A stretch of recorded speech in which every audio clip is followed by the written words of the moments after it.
This is Basket Case Clubs, CPR Group's podcast where we turn basket case clubs into showcase clubs.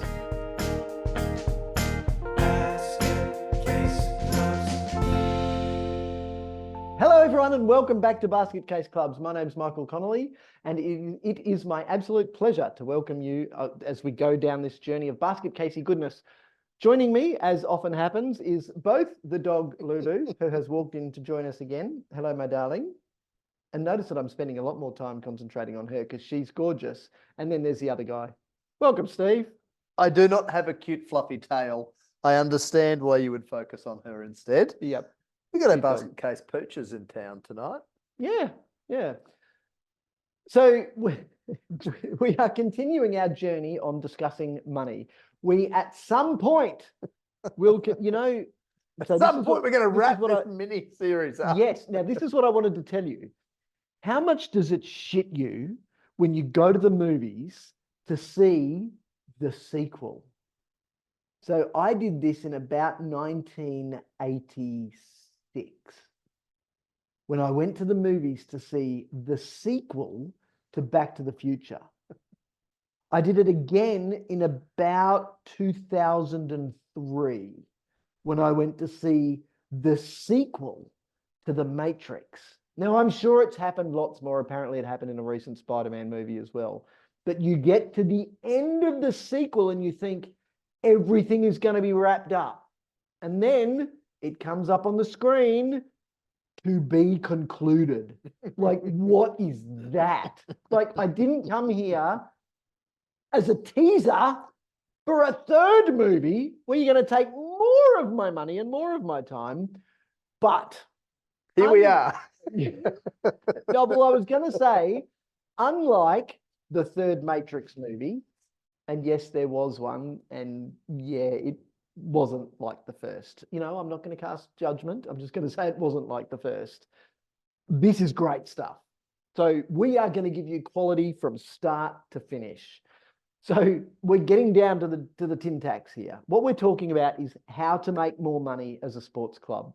I recognize that as we talk about sports clubs in basket case clubs, it's fairly straightforward because sport has great opportunities. And as we talked about a couple of weeks ago, sport as an industry, so not-for-profit grassroots sport contributes to an $18.7 billion kick to the Australian economy. That's serious dough. The not-for-profit bit is not getting all of that because it is going to the likes of personal trainers and gyms, but there's more that they can be getting. And so that's the purpose of this part of the mini-series. So what I want to touch on today is a few more of these things, and let's see if we can get through more than one this time before getting drawn down a rabbit hole. I think as many as we've gotten through is two. In an episode? Yeah. All right, bang on. I'm going to start with a really important one. As I have a sip of my cup of coffee, I'd like to talk about going to the bar. Good. All right. And the markup on alcohol is often considerable. Troubled, Steve. No. Why are you troubled? No. So there's potential to make money. There's potential, absolutely, there's potential to make money. Now, we need to point to the elephant in the room, which is that we need to avoid the promotion of dickhead behaviour. And okay, sorry, I didn't know where you were going there, but absolutely. And in some sporting clubs, the unfortunate reality, as many of our listeners will know, is that people, when they're full of piss, behave like dickheads. However, in my experience, it's not... It is more common in some sports than others, and I'll leave it at that. But could it be those sports that alcohol is a big part of the culture of those sports? Yes, I think so. And so you're talking about some high-profile sports in Australia? Yes, one particular code of football. Well, I think it's most particular codes of football, not all. Yes, but definitely most. Yep. And look. The vast majority of people who turn up to a particularly, local sporting match are going to behave well, and they maybe going to have a couple of drinks and they're going to drive home. So we're talking about the exception. Yep. Nevertheless, there are good reasons that we have very strict licensing regulations in place here in Australia, and particularly, where we are here in Queensland, that govern the responsible service of alcohol and make sure that people who are selling alcohol understand the fundamental principles of when to stop doing so to particular people. Okay, so we're talking about alcohol sales as an opportunity for making money. Yep. But what's really important and what Steve's just talking about is that that's not the be all and end all. Yes. Making money is not the be all and end all. Now, when I was a young whippersnapper and I was at university, there was no such thing as RSA. Yep. So in those It days, was ISA. Irresponsible service of alcohol. Yeah, pretty much. It was irresponsible. Now, people my age at the time were complaining, oh, the bourbon shots were watered down. Like, okay, but you paid $1 for it and you were able to order 8 of them at a time. Yeah. So that's not really okay. Probably good for you that it was watered down. Probably good for definitely good for you, because you're telling me this after puking your guts out. The vodka and jelly shots so bad things happen. Now, the work that we do in the university sector is particularly important because there's the concept of the risk assessment. So we talk about risk management, and in university clubs and societies, they need to do a risk assessment before running an event. Now, the risk assessment should be seen as a really positive thing. We want this event to happen because we can see great benefit in this event happening. The risk assessment says to make it a yes, to make us be able to run this great event, there are some things that we're going to need to do to make sure we're providing a safe environment.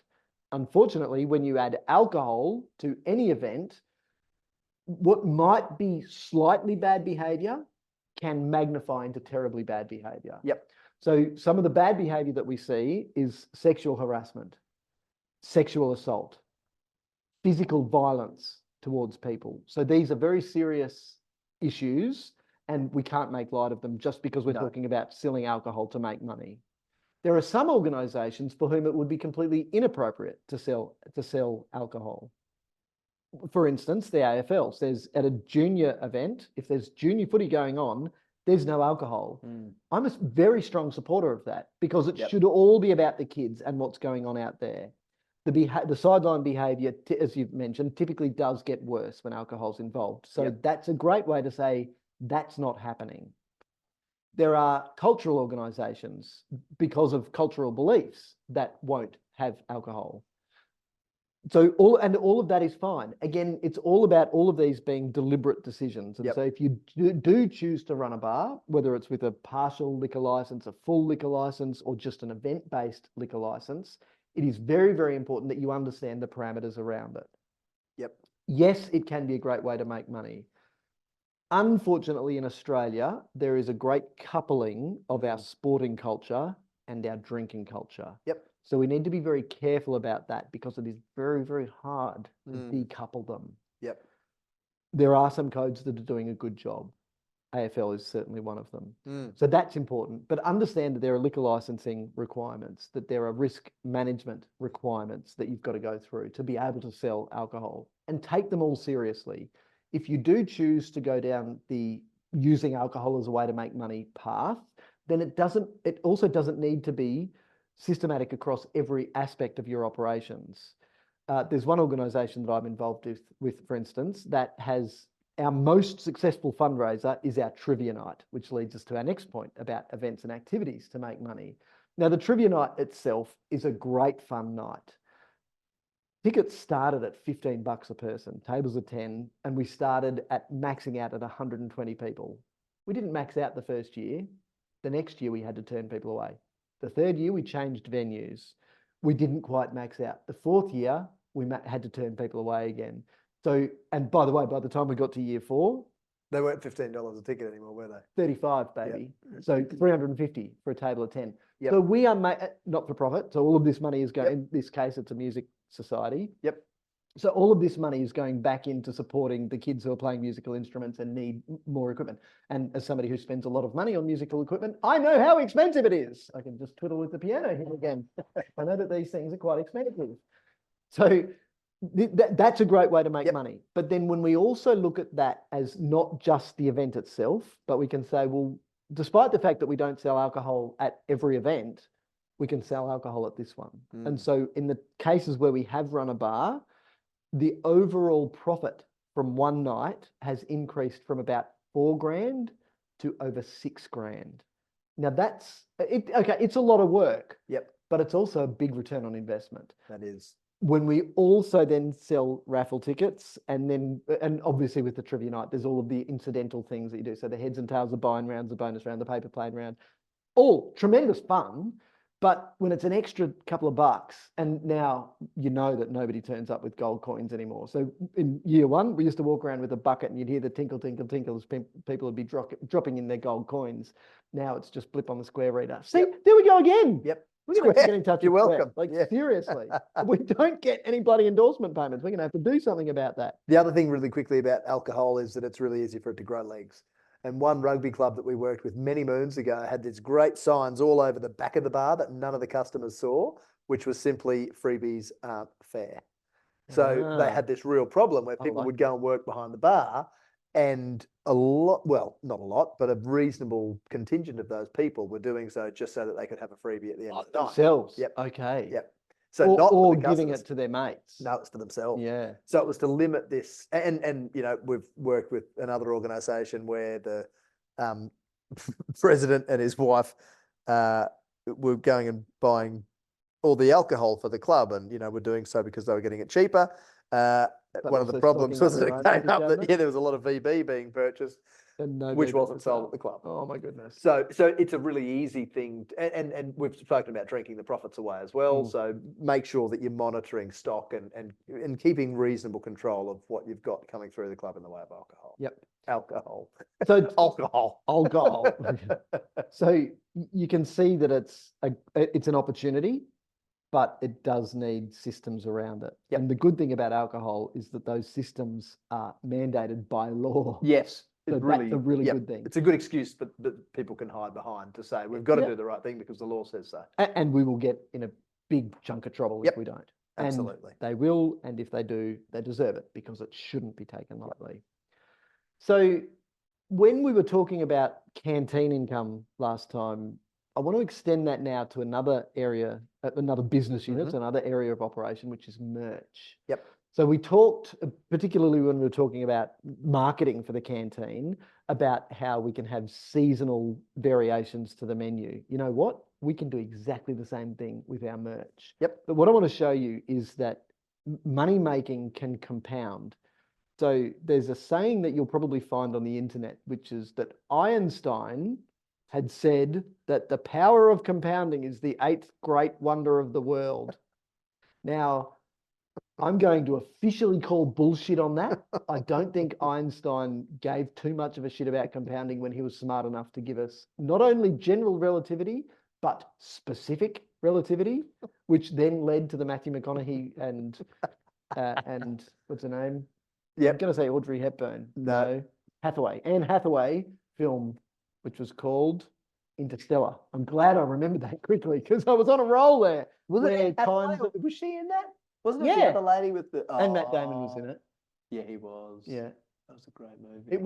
But it was a clever movie. Because Einstein gave a shit about the fact that if you get too close to a black hole, you're going to have time dilation. He didn't care about the fact that if you put a bit of money in the bank, it's going to compound. But the power of compounding works more than just if you leave your money there and put a bit of extra in, then you're earning interest on the interest on the interest on the interest on the interest. And the curve actually goes like that. It's a logarithmic curve, not a linear curve. That would be a linear line. The same thing. So compounding works when you've got multiple facets going on. So I've already hinted at this when I said, don't just have a trivia night. Have a trivia night plus a well-structured bar plus a raffle that's going on, or raffles, silent auction at the same time. So you're getting a multiple effect by adding fundraising activities onto fundraising activities. Merchandising can be exactly the same thing. So we can have our merchandise. That's great. So in summer, we sell the tank tops, the singlets, the visors, the t-shirts, the caps and visors. Probably caps because they're probably a bit more sun protection-y. Maybe bucket hats. I've never understood the visor. I'm going to call bullshit on myself there. The visor is a terrible, terrible invention. Carry on. Especially for somebody like you with a receding hairline. Gee, I wonder where you get it. You reckon it runs in the family? Like, I'm going to get really burnt here, but have no skin cancer here. Yeah, that's ridiculous. Good point. Yep. But then come winter. come winter, come summer. Let's Yep. actually start to compound this. So yeah, sorry, come winter, then we've got the scarves and the beanies and the Yep. hoodies and the jackets. But the great thing about merch now is you can establish relationships with the suppliers where you don't have to carry stock. Yep. So a big difficulty with canteens, and we said this again when we're talking marketing, is you don't make your money when you sell, you make your money when you buy. Yep. So it's having the right amount of stock that you know is going to sell, the profitable stock that is going to sell. We don't have to worry about that so much when we're talking merch, because we can have one, or we might have one extra large, one Yep. medium, one small, one extra small. We just have one to try on, because then all you do is place your order, and that's the point at which we place our order to our supplier, who may very So well we be incur overseas. expense And then it's only just, then. and where does it go? Doesn't have to come here. You want it to go straight to your house? We'll Yep. send it straight to your house. Again, this is all value adding, like we were talking last time. So that's great. So we don't have to carry stock. But also make it really freaking easy for people to buy online. We are so spoiled today. I know when I buy anything online and I can't pay with PayPal, unless there's a really good reason, like there's no other retailer from which I can buy and use PayPal, only then will I pay. Because I've got to find my credit card and I've got to remember those 3 little shitty digits on the back that Google doesn't remember for me when I'm entering my credit card details. So make it really easy when people are buying shit from you for them to do so, and make the user interface seamless. Make so if you're buying online, this is if you're buying online, which I'm assuming clubs are offering, which are able to. So if they're not yet, again, online sales. Yep. For everything. Yep. So we're talking merch, but you should also be able to do online pre-ordering for your canteen. Maybe not the bar. Some clubs still have takeaways. But the canteen, yeah, true. Yep. Yeah. But so, certainly the canteen. Yeah, and look, liquor legislation in different states and territories may make that not okay. Yep. But yeah, go on. So for me, as soon as it's difficult to make a purchase online, particularly, then it's going to be a disincentive, and I'm potentially going to walk away altogether and not make the purchase. And if we're talking about an item that I don't need, arguably, depending on with whom I'm speaking, if it's my wife, then yes, absolutely you need I need this tubby cooler, particularly in winter, because otherwise my hand will get cold from holding my beer on the sideline.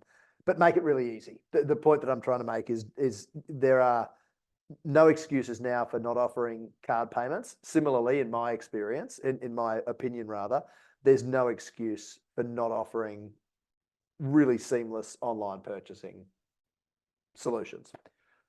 Make it easy. So I hope I'm not the only one, and I hope there's some other listeners out there going, so you still need PayPal because you don't have a good password manager that is putting your credit card details in auto-filling for you? Okay, that was good because I got a chance to hang shit on my brother. But in reality, if it makes it difficult for you and you're the one making the decision and you walk away, we have to listen to you. That's it. And I recognize that not everyone uses PayPal, and that some people won't purchase online at all. So that needs to be an as well as, not an instead of. So recognizing that your customer base will be diverse. So that may also mean that some people still want to give you cash. Of course. Because they're still getting paid cash because they're doing dodgy. But I maintain that it's okay as long as cash isn't as well as. Yeah. It shouldn't be the norm. Matt from our team and I were talking just today about this, where he was having a strategic planning meeting with a significant netball association on the weekend, and there was disagreement in the room amongst committee members about whether they should move to exclusively card payment or maintain the opportunity for people to pay in the canteen by cash. And one of the arguments on the pro cash side was, we get lots of kids turning up with a $5 note that their mum's given them because they, want to send them off with some autonomy to the canteen to go and buy something. And anecdotally, the argument was, we make thousands of dollars during a canteen with cash. So during a carnival? Sorry, carnival, not a canteen. We make thousands of dollars during a canteen. Thousands of dollars during a carnival. Thousands of canteens during a canteen. Because don't necessarily jump straight into making a decision that you're going to do away with cash in that particular situation. And Matt, guiding them through the planning session that he was running with them, really had to manage these strong differences of opinion where some were the old school saying, no, we've got to keep cash. And some were in the, new frame of mind saying post-COVID, we should, this was a really good opportunity for us to do away with cash. Therefore, we don't need to count it. We're, limiting the expectation on our volunteers to have to count that cash. But what they agreed was that they were actually going to apply some rigor to the assessment. And for a few canteens that are coming up, they're going to do an analysis of how much money they make in cash and how much money they take over the canteen with card payments. And then they'll make a decision as to whether they're going to phase it out or not. So, Database approach. Absolutely. Like it. Yep. So the point that you make is a really good one, that some people might want to still pay cash. Some people are not going to want to buy things online. Some people aren't going to be comfortable buying online. So, or they've just got cash, like you say, the kids who've got the $5 and That's don't it. want to walk away empty-handed. but Or hungry and mum's gone, thinking that she's giving them food. yeah, but in my strong opinion, offer card. Absolutely take that payment Definitely. option. Don't have cash only. And that's across the board. So we're not only talking about at the canteen. This is when you're running events, when you're running your trivia night. So like I said, we don't have the bucket that you tinkle into anymore. And I thought about that after I said it, that could have gone better. Could have gone better. Tinkle the cash. Well, that's where we're going to break this episode up. You know how I said at the start of this episode that I hate going to the movies only to find out that there's actually going to be a sequel and it doesn't even end? Well, that's exactly what I'm going to do to you right now. So consider this your to be concluded. So even though there's this whole changing landscape around money and wanting to pay in different ways, keep options open for everyone. Remember that our old accountant used to say, let people give you money the way they want to give you money. So offer card, offer cash, use PayPal. Just make it easy for people to give you money. So like I said, we've had to split this episode into two parts because there was just so much good stuff that Steve and I ended up talking about. So thanks very much for listening to part 1 of our 9-part, the conclusion of our 9-part Money Talks mini-series. Thanks, of course, to Steve for joining me. We had a lot of fun doing these couple of episodes. And, of course, thanks to Jess for making us look fantastic and sound fantastic. And thank you to you, our wonderful listeners, for joining us. If you're not already connected to us on social media, make sure you find us there.